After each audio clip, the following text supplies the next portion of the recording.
మరొకసారి దేవుని సన్నిధిలో ఈ రీతిగా దేవుని స్తుతించడానికి,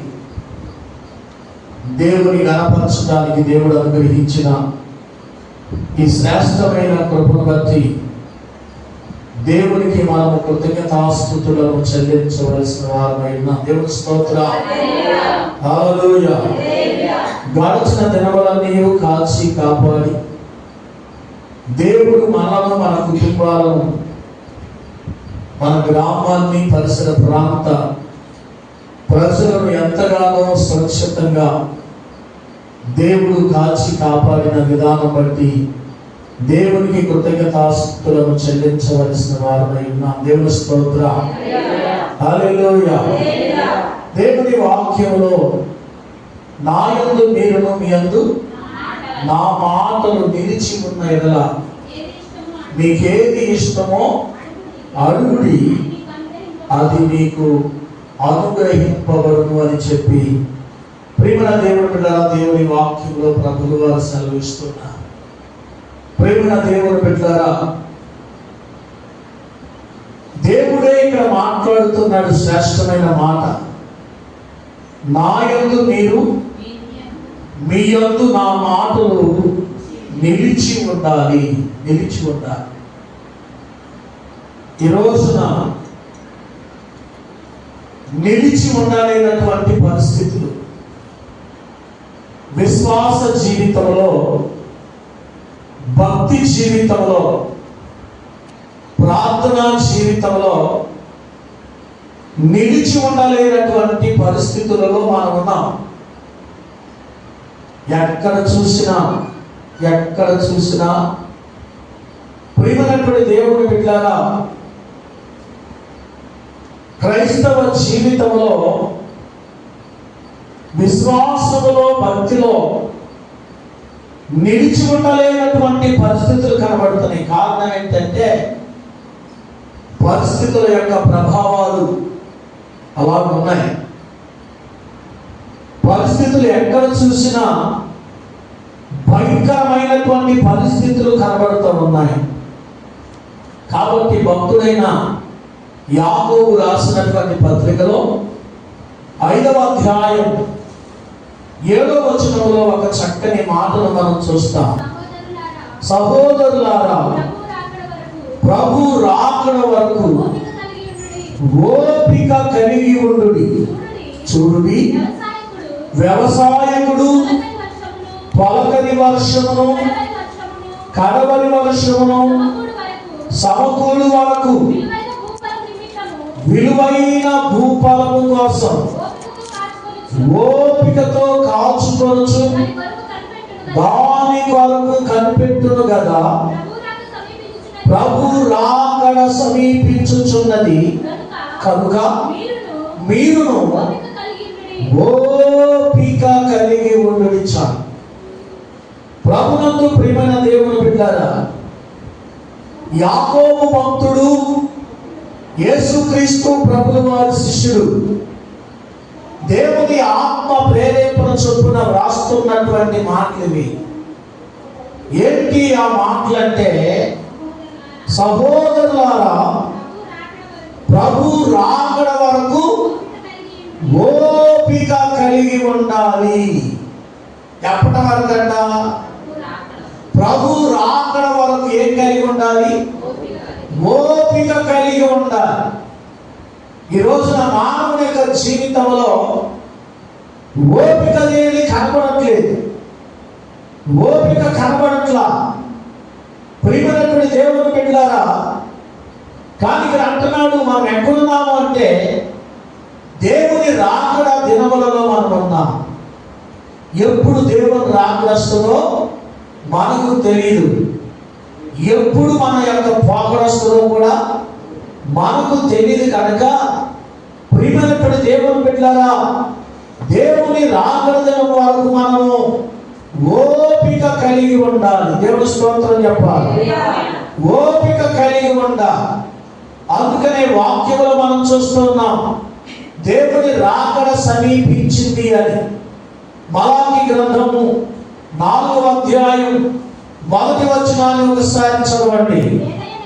ఏలయనగా నియమింపబడిన దినము వచ్చుచున్నది. కొలిమి కాలినట్లు అది కాలును. గర్విష్ఠులందరూ దుర్మార్గులందరూ కొయ్య కాలువలే ఉందురు. వారిలో ఒకరికి వేరైనను చిగురైనను లేకుండా రాబో దినము అందరినీ కాల్చివేయునని సైన్యములకు అధిపతియగు యెహోవా సెలవిచ్చుచున్నాడు. ప్రియమైనటువంటి దేవుని బిడ్డలు గమనించండి. ఎవరి నియమింపబడినటువంటి దినము వచ్చుచున్నది. ఏది నియమింపబడినటువంటి దినం? ప్రియమైనటువంటి దేవుని బిడ్డలారా, దేవుని రాకడ దినం. దేవుని రాకడకు సూచనలు ఈ భూమి మీద మనం చూస్తూ ఉన్నాం. ఎక్కడ చూసినా దేవుని రాకడకు సూచనలు కనబడుతూ ఉన్నాయి. ప్రియమైనటువంటి దేవుని బిడ్డలారా, రాత్రి కాల సమయంలో చెప్పాను, అమెరికా దేశంలో వింత వర్షం కురిచిందని. ఏ వర్షం అంట? వింతైనటువంటి వర్షం.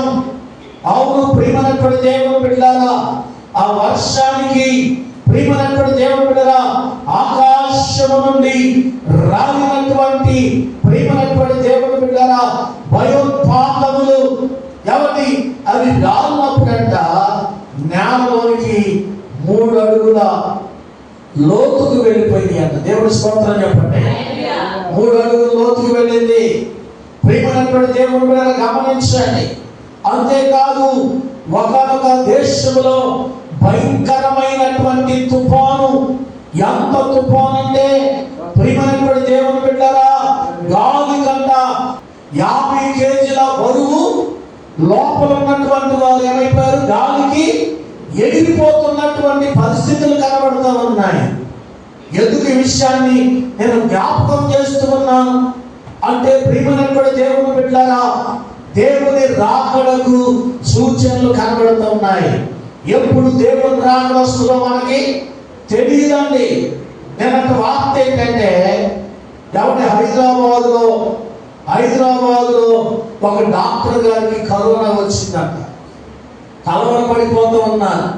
ప్రియమైనటువంటి దేవుని బిడ్డలారా, రకరకమైనటువంటి పరిస్థితులకు మానవుని యొక్క జీవితంలో కలవరంతో నింపబడిపోతున్నటువంటి పరిస్థితులు.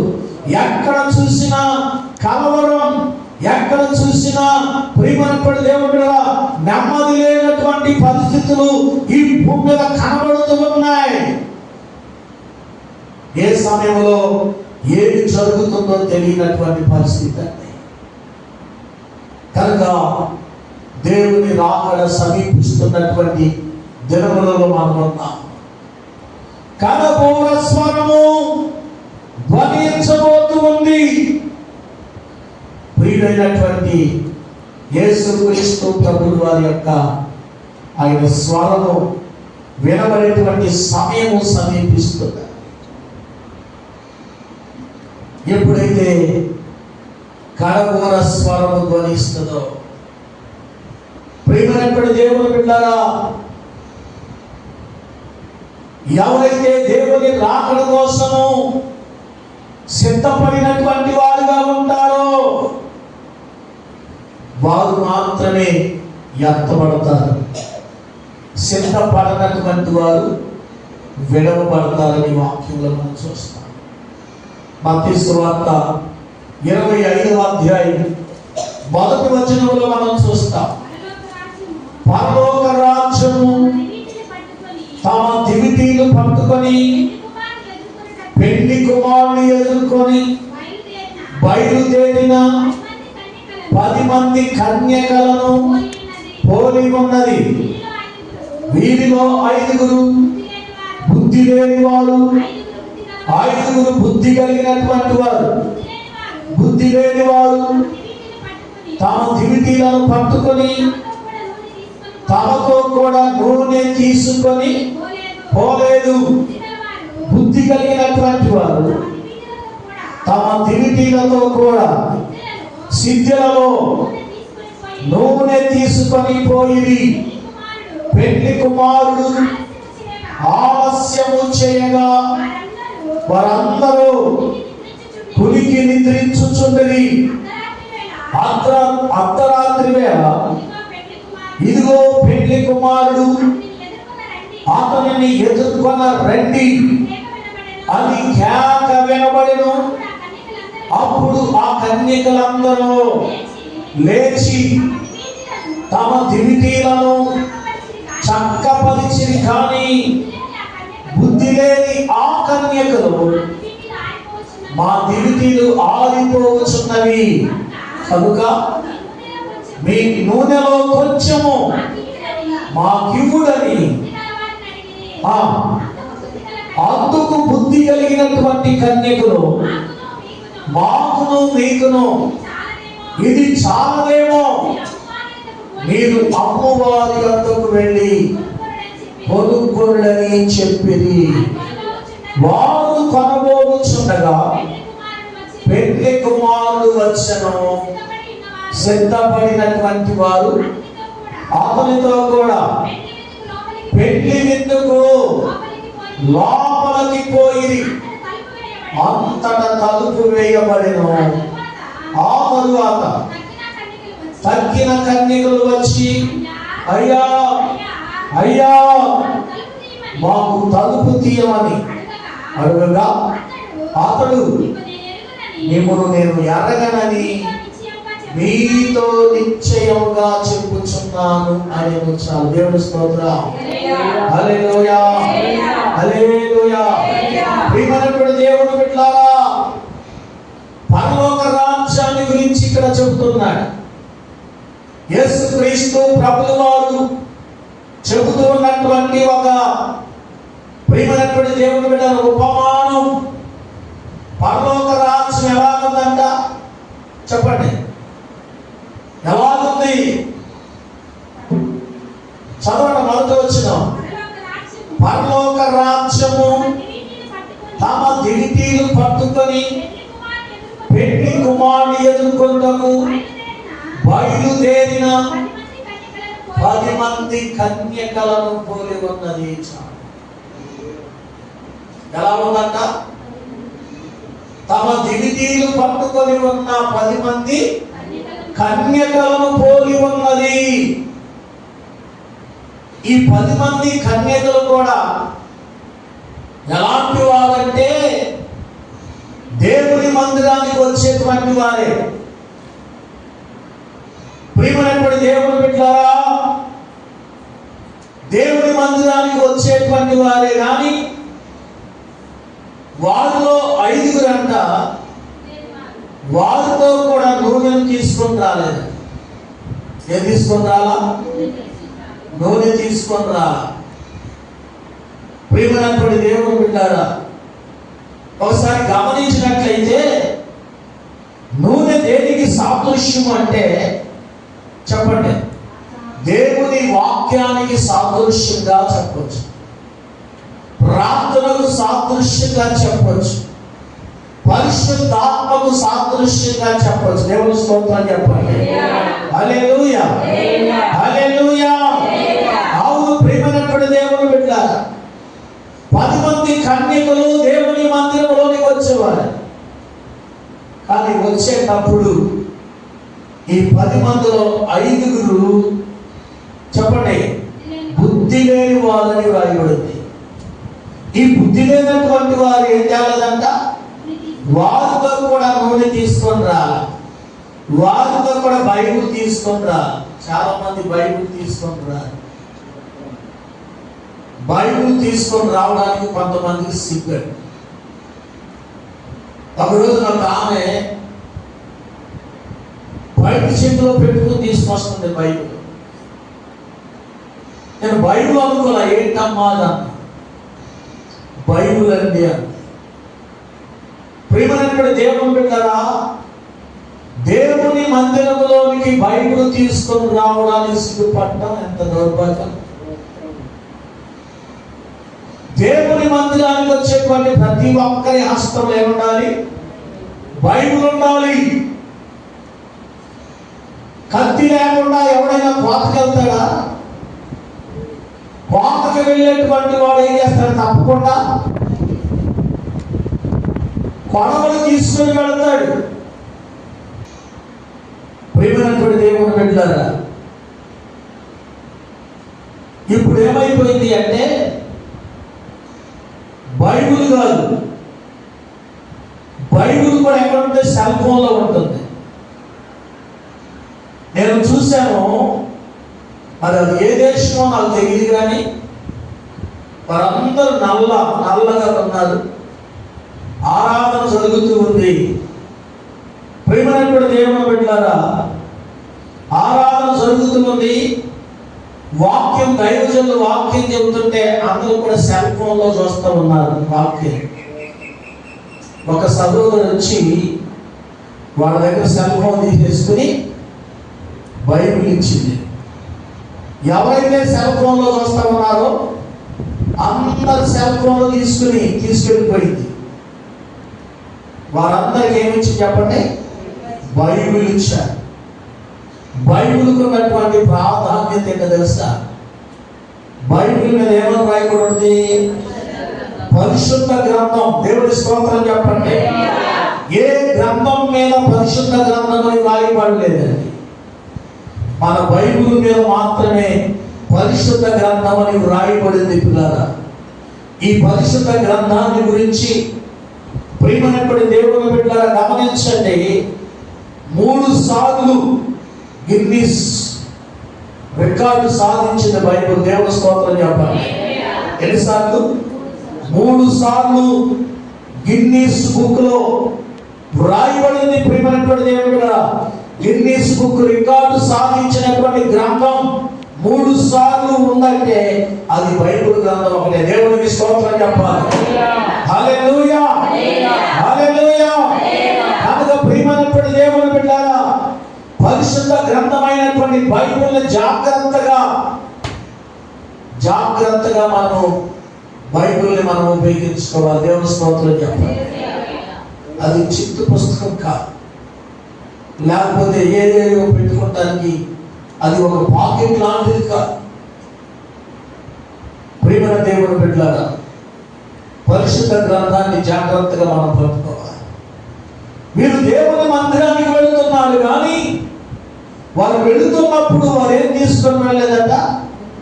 వారితో కూడా, వారి సిద్ధులతో కూడా ఏం తీసుకొని వెళ్ళలేదు? నూనె తీసుకొని పోలేదు. నూనె తీసుకొని పోలేదు. వారి గురించి బైబిల్ ఏమందంటే బుద్ధి లేని కన్యకలు. మరి నూనెను తీసుకొని వెళ్ళినటువంటి వారి గురించి ఏమని రాయబడిందంటే బుద్ధి కలిగినటువంటి వారు. అక్కడే అర్థమైపోతుంది. కనుక వాక్యాన్ని వింటున్నటువంటి మనం బుద్ధి కలిగినటువంటి కన్యకలా లేక బుద్ధి లేని వారుగా ఉన్నావా? ఒకసారి మనము పరిశీలన చేసుకోవలసినటువంటి సమయం ఇది. దేవునికి స్తోత్రం. హల్లెలూయా. అయితే ప్రియమైనటువంటి దేవుని బిడ్డలారా, పెళ్లి కుమారుడు ఎవరి స్వరం వినబడుతుందంట? ఆయనను ఎదుర్కొన రండి అని రావడం ఆలస్యమైంది. ఇప్పుడు దేవుడు కూడా ఏం చేస్తున్నాడు? ఆలస్యం చేస్తున్నాడు. దేనికోసం? ఎవరు నశించిపోవడము ఆయనకి ఇష్టం లేదు. అందరూ మారు మనసు పొందాలి. అందరూ పాప క్షమాపణ నిమిత్తము బాప్తిస్మము పొంది దేవుని రాకడ కోసము సిద్ధపడినటువంటి వారిగా ఉండాలని దేవుడు కోరుకుంటున్నాడు. ఎవరు నరకానికి వెళ్ళడం దేవుని చిత్తం కాదు. కనుకనే దేవుడు ఏం చేస్తున్నాడంటే ఆలస్యము చేస్తూ ఉన్నాడని మనుషులు అనాలోచనగా ఉంటున్నారు. ప్రేమల దేవుని బిడ్డరా, అనాలోచనగా ఉంటున్నారని దేవుని రాకడకు సూచనలు దేవుడు ఈ భూమి మీదకి పంపిస్తూ ఉన్నాడు. దేవుని స్తోత్రం చెప్పండి. దేవుని సంకల్పం లేకుండా దేవుని చిత్తము లేకుండా తలలో ఒక్క వెంట్రుక కూడా రాదు. దేవునికి స్తోత్రం చెప్పండి. హల్లెలూయా. ఇవన్నీ భూమి మీద జరగడానికి గల కారణం ఏంటంటే దేవుని రాకడకు సూచనలుగా కనబడుతున్నాయి. కాబట్టి ప్రియమైనటువంటి దేవుని బిడ్డలారా, దీపం ఉండగానే ఇల్లు చక్కబెట్టుకోవాలన్నట్లుగా ప్రియమైన దేవుని బిడ్డలారా, ఇక్కడ ఉన్నటువంటి 10 మంది కన్యకలు పెళ్లి కుమారుడు రావడం ఆలస్యమైందని వారు ఏం చేస్తున్నారు? కునికి నిద్రించుచు ఉన్నారట. దేవుని స్తోత్రం చెప్పండి. నిద్రపోయి చెప్పండి. హల్లెలూయా. నిద్రపోతున్నారా? హల్లెలూయా. కనుక ప్రియ దేవుని బిడ్డలారా, వారు కునికి నిద్రించుచుండగా అర్ధరాత్రి వేళ ఇదిగో పెళ్లి కుమారుడు అతన్ని ఎదుర్కొన్న రండి అది కేక వినబడింది. దేవుని స్తోత్రం చెప్పండి. పెళ్లి కుమారుని ఎదుర్కొన్న రండి అనేటువంటి కేక వినబడగానే ఈ 10 మంది కూడా తుల్లిపడి లేచారు. దేవునికి స్తోత్రం. ఎప్పుడైతే లేచారో కాబట్టి ఏం జరిగింది? చదవడం మాట. బుద్ధి లేని ఆ కన్యకలు ఆ దివిటీలు ఆరిపోవచ్చున్నవి కనుక మీ నూనెలో కొంచెం మాకివ్వుడని బుద్ధి గల వారిని అడిగిరి. అందుకు వారు మాకును మీకును ఇది చాలదేమో, మీరు అమ్మువారి వద్దకు పోయి కొనుక్కోని చెప్పి వారు కొనబోచుండగా పెళ్లి కుమారుడు వచ్చెను. సిద్ధపడి ఉన్నవారు అతనితో కూడా పెళ్లి విందుకు లోపలికి పోయింది. దేవుని స్తోత్రం చెప్పండి. హల్లెలూయా. ప్రియమైన దేవుని బిడ్డలారా, పెళ్లి కుమారుడు రానే వచ్చాడు.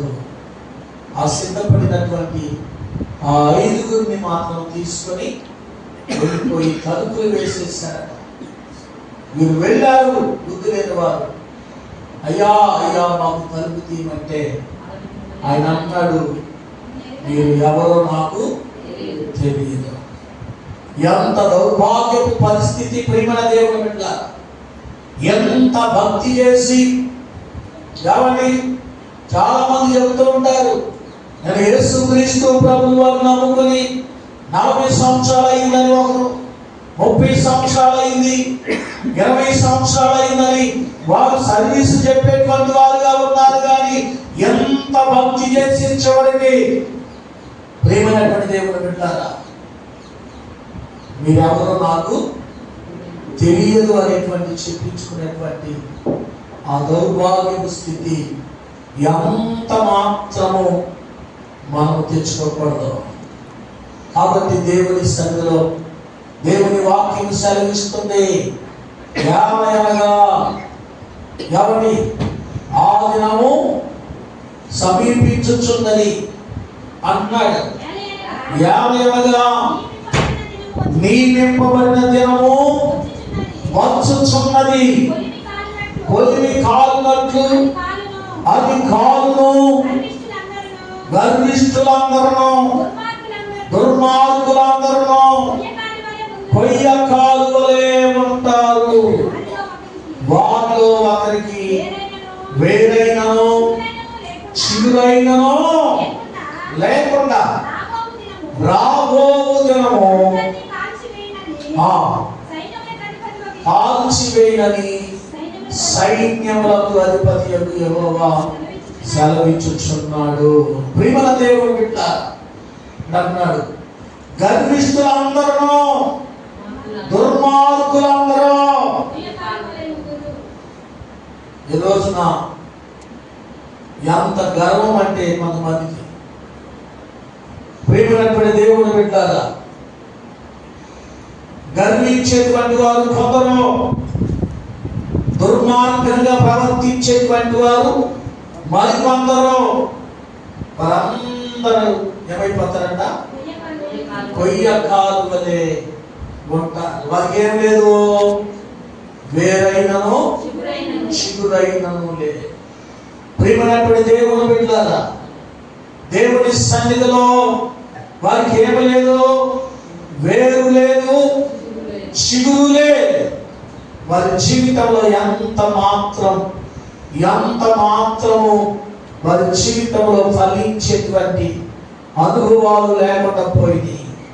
కనుకనే వారందరూ కూడా కొయ్య కాలువలే ఉంటారని దేవుడు మాట్లాడుతున్నాడు. దేవుని రాకడ సమీపిస్తున్నటువంటి దినములలో మనం ఉన్నాం. ఏ దినమున ఏది జరుగుతుందో తెలియనటువంటి పరిస్థితుల్లో మనం ఉన్నాం. మనం ఎలా ఉండాలి? బుద్ధి కలిగిన కన్యకల వలె మనలో ఏముండాలి అంటే నూనె ఉండాలి. దేవుడు స్తోత్రం చెప్పండి. నూనె అంటే పరిశుద్ధాత్మకు సాదృశ్యంగా చెప్పబడుతుంది. నూనె అంటే ప్రార్థనకు సాదృశ్యం. నూనె అనగా దేవుని వాక్యం. అందుకనే ప్రభు అంటున్నాడు, నా యందు మీరును మీ యందు నా మాటలు నిలిచి ఉన్న ఎడల మీరు నిలిచి ఉండాలి. దేవునికి స్తోత్రం చెప్పండి. దేవునిలో మనం ఏమై ఉండాలి? నిలిచి ఉండాలి. ఫలించేటువంటి వారిగా మనం ఉండాలి. అందుకనే అంటున్నాడు ప్రియమైనటువంటి దేవుడు యాకోబు రాసిన పత్రికలో 5వ అధ్యాయం 7వ వచనం అంటాడు, సహోదరులారా ప్రభు రాకడ వరకు ఓపిక కలిగి ఉండుడి. చూడుడి, వ్యవసాయకుడు తొలకరి వర్షమును కడవరి వర్షమును సమకూడు వరకు విలువైన భూఫలము నిమిత్తము ఏం చేస్తాడంట? ఓపికతో కాచుకొనుచు దాని కొరకు కనిపెట్టును కదా. దేవుని స్తోత్రం చెప్పండి. హల్లెలూయా. ప్రియులారా, వ్యవసాయం చేసేటువంటి వ్యక్తిని గురించి ఉపమాన భావంగా దేవుడు చెబుతున్నాడు.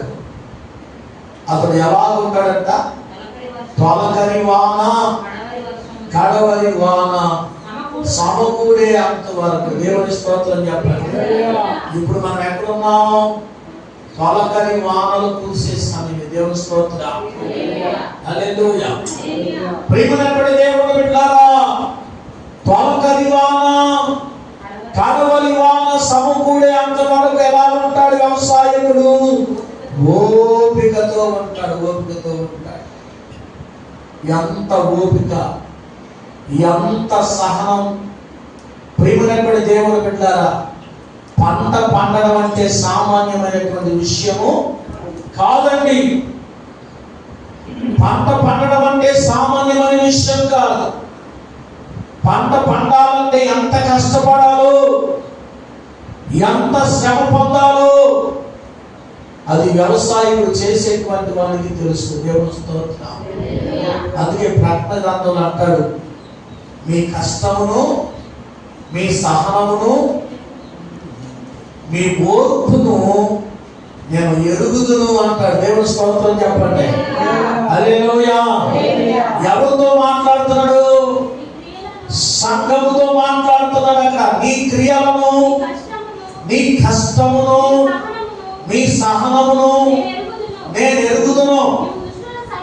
నీవు దుష్టులను సహింపలేవనియు అపోస్తులు కాకయే అపోస్తులమని చెప్పుకొని వారిని వారు అబద్ధికులని నీవు కనుగొంటివనియు నీవు సహనము కలిగి నా నామము నిమిత్తం భారము భరించి అలయలేదనియు నేను ఎరుగుదును.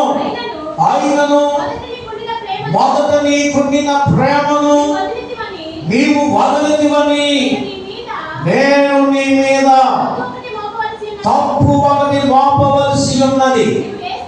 నీవు ఏ స్థితిలో నుండి పడితివో జ్ఞాపకము చేసుకుని మారు మనసు పొంది ఆ మొదటి క్రియలను చేయము. అట్లు చేసి నీవు మారు మనసు పొందితేనే సరి. లేని ఎడల నేనే నీ యొద్దకు వస్తాను, నీ దీపస్తంభమును దాని చోటు నుండి తీసివేతును. చాలు. దేవుని స్తోత్రం చెప్పండి. హల్లెలూయా. దేవుడు సంఘముతో మాట్లాడుతున్నాడు. నా ప్రియమైనటువంటి దేవుని బిడ్డలారా, ప్రకటన గ్రంథములో 7 సంఘాలు ఉన్నాయి. ప్రియమైనటువంటి దేవుని బిడ్డలారా, ఈ 7 సంఘములతో దేవుడు మాట్లాడుతూ మాట్లాడుతూ మాట్లాడుతూ అంటున్నాడు, నీ క్రియలను, నీ కష్టమును, నీ సహనమును నేను ఎరుగుదును. దేవునికి స్తోత్రం చెప్పండి. అవును ప్రియ దేవుని బిడ్డ, నీ క్రియలను నేను ఎరుగుదును అంటున్నాడు, నీ కష్టమును నేను ఎరుగుదును అంటున్నాడు, నీ సహనమును నేను ఎరుగుదును అని దేవుడు మాట్లాడుతున్న నిజమే. వ్యవసాయకుడు ఎంత కష్టపడతాడో తన పొలంలో, ఎంత కష్టపడితే అంత ఫలం పొందుకుంటాడు. దేవుని స్తోత్రం. హల్లెలూయా. అవును ప్రియులారా, నాకు తెలుసు. మా సొంత గ్రామంలో ఉన్నప్పుడు ప్రియమైనటువంటి దేవుని బిడ్డలారా, మా ఊర్లో రైతులందరికంటే ఎక్కువ పంట పండించేవాడు మా తాతగారు. అందరికి 30-35 అయితే మా తాతగారి పొలంలో 40 బస్తాలు పండేది. దేవుని స్తోత్రం చెప్పండి. హల్లెలూయా. హల్లెలూయా. అవును ప్రియమైనటువంటి దేవుని బిడ్డలారా, కారణం ఏంటో తెలుసా? వ్యవసాయం చేసేటువంటి ఆ వ్యక్తి ఆ పొలానికి కావలసినటువంటి ఎవరి నీరు కావచ్చు, ఎరువు కావచ్చు, తీసేటువంటి కలుపు కావచ్చు, ఏ సమయానికి అది చేస్తేనే దానికి తగినటువంటి ఫలము కలుగుతుంది. దేవుని స్తోత్రం చెప్పండి. అలాగే దేవుని సన్నిధిలో ఆత్మ సంబంధంగా మనం ఫలించాలి. దేవుని సన్నిధిలో. దేవుని స్తోత్రం. హల్లెలూయా. ఆత్మ సంబంధంగా మనము ఫలించాలి అంటే మనము కూడా మన హృదయం అనేటువంటి నేల భూమి ఉన్న. దేవుని స్తోత్రం చెప్పండి. హోషేయ గ్రంథంలో అంటాడు, నీతి ఫలించినట్లు మీరు విత్తనం వేయండి. నీతి ఫలించినట్లు మీరు విత్తనం వేయండి. ప్రేమ అను కోతను మీరు కోయుదురు. దేవుని స్తోత్రం చెప్పండి. హల్లెలూయా. అవును ప్రియమైనటువంటి దేవుని బిడ్డలారా, నీతి ఫలించినట్లు విత్తనం వేస్తే మీరు కోసే పంట ఏంటి చెప్పండి? సహజంగా పొలంలో ఏ విత్తనం వేస్తే ఆ పంటనే మనం కోసుకుంటాం, అవునా కాదా? కానీ ఇక్కడ అంటాడు, నీతి ఫలించినట్లు మీరు విత్తనం వేస్తే మీరు కోసే పంట ఏంటి తెలుసా? ప్రేమ అనేటువంటి పంటను కోస్తారు. దేవుని స్తోత్రం చెప్పండి. ఏ పంట చెప్పాలి? ప్రేమ. దేవునికి స్తోత్రం. అందుకని ప్రభువు అన్నాడు, నిన్ను వలె నీ పొరుగు వారిని ప్రేమించాలి. దేవుని స్తోత్రం చెప్పాలి. అవును ప్రియమైనటువంటి దేవుని బిడ్డలారా, దేవుని సన్నిధిలో దేవుని వాక్యాన్ని వింటున్నటువంటి మనం ఒకవేళ కొన్నిసార్లు మన ఎదుటి వారి యొక్క ప్రవర్తన ఒకవేళ మనకి నచ్చకపోయినా, చాలా రాజు గారు చెప్పాడు ఉదయకాల సమయంలో, లైవ్ లో నేను చూశాను. ప్రియమైనటువంటి దేవుని బిడ్డలారా, ఆయన చెప్పినటువంటి మాట ఏంటో తెలుసా? ఒకవేళ నచ్చకపోయినా, కొంతమంది అంటారు నేను ముక్కుసూటి మనిషిని. ఏం చెప్పండి? ముక్కుసూటి మనిషి కనుక ముక్కుసూటిగా మాట్లాడటం మంచిదే. కానీ ఆయన చెప్పిన మాట ఇది. ఆయన చెప్పినటువంటి మాట ప్రియమైనటువంటి దేవుని బిడ్డలారా, అది ఇప్పుడు ఎంత మాత్రము అది దేవుని సంఘంలో పనికిరాదని చెప్పాడు. దేవుని స్తోత్రం చెప్పండి. హల్లెలూయా. కొంతమందిని సంఘంలో నుంచి మనం బాగొట్టుకునేటువంటి ప్రమాదం ఉందని చెప్పాడు ఆయన. కొంతమందిని దేవునికి దూరం చేసేస్తున్నామంట. అలాగే మనం మాట్లాడటం వల్ల కొంతమందిని దేవునికే దూరం చేసేస్తున్నామంట. అని చెప్పిన మాటని పిల్లలు దేవునికి స్తోత్రం చెప్పండి. కాబట్టి దేవుని సన్నిధిలో ఎవరి ఆత్మల రక్షణ కోసం అనేక ఆత్మలను దేవుని సన్నిధికి నడిపించడానికి మనం ఏం కలిగి ఉండాలంటే పాము వలె వివేకం కలిగి పావురం వలె దేవుని స్తోత్రం చెప్పండి. యేసుక్రీస్తు ప్రభువు వారు కూడా ఏం చేశాడు? పాపిని ప్రేమించాడు, పాపమును ద్వేషించాడు. దేవుని స్తోత్రం చెప్పండి. మనము కూడా ఆయన అడుగు జాడలలో నడవలసినటువంటి అవసరం ఉంది. కడవరి దినాల్లో, ఈ దుర్దినములలో, దేవుని రాకడ సమీపిస్తున్నటువంటి దినములలో మనం ఉన్నాము కనుక ప్రియ దేవుని బిడ్డలారా, దేవుని రాకడ సమీపిస్తున్న దినాల్లో ఉన్నాం. కాబట్టి మనం ఏం కలిగి ఉండాలి? ఓపిక కలిగి ఉండాలి. ఎలాంటి ఓపిక అంటే, వ్యవసాయకుడు తొలగని వాన కడవని వాన కురిసే వరకు ఎంత ఓపిక కలిగి విలువైన పంట కోసం దేవునికి స్తోత్రం చెప్పండి. పంట ఎలాంటిదంట? విలువైనటువంటి పంట. సంఘం అంతే విలువైన పంట. దేవునికి స్తోత్రం చెప్పండి. ఫలించడం కోసం మనం ఏం కలిగి ఉండాలి? సహనము కలిగి ఉండాలి, ఓపిక కలిగి ఉండాలి. ఆదిగా ఉన్నప్పుడు దేవుడు తగిన కాలమందు దేవుడు మనల్ని దీవిస్తాడు, ఆశీర్వదిస్తాడు. అట్టి కృప దేవుడు తన బిడ్డలమైన మనందరికీ దయచేయును గాక. ఆమేన్. ప్రార్థన చేసుకుందాం.